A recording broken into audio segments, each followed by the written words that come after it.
ஐயா, நம்ம வாழ்க்கையில் இருக்கக்கூடிய பிரச்சனை, கஷ்டம், வேதனை, சோதனை, துரோகம், கடன், கண்ணீர், இது எல்லாத்துக்கும் காரணம் என்ன தெரியுமா? நம்ம பிறருக்காக வாழறது தான். உண்மையா இல்லையா? நம்ம உண்டு, நம்ம வேலை உண்டுன்னு இருந்தாவே வாழ்க்கை மகிழ்ச்சியா தாங்க இருக்கும்.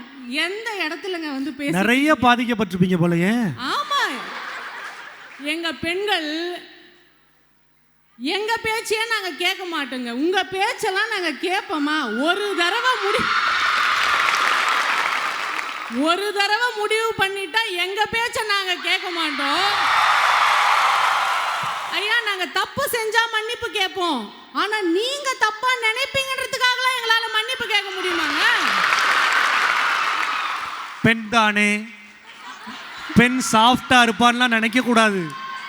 நாங்க கொஞ்சம் ரக்கடான ஆளு, சிறகடிச்சு பறப்போம்.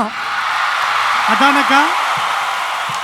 அதேதான் ஐயா. தனக்காக வாழறவன் சாகும் போது கஷ்டப்படுவான். ஆனா பிறருக்காக வாழறவங்க சாகுற வரைக்கும் கஷ்டப்பட வேண்டியதுதான். அதுக்கு நீ இவ்வளவா? இவங்க என்ன சொல்ல வராங்க? நம்ம சொந்த பந்தங்கள், அக்க பக்கத்தில் இருக்கிறவர்களுக்காக விட்டு கொடுத்துட்டு அவர்களுக்காக வாழ்க்கை வாழணும்னு நினைக்கிறீங்களே. நம்ம சொந்தக்காரனுடைய கான்செப்ட் என்ன தெரியுமா?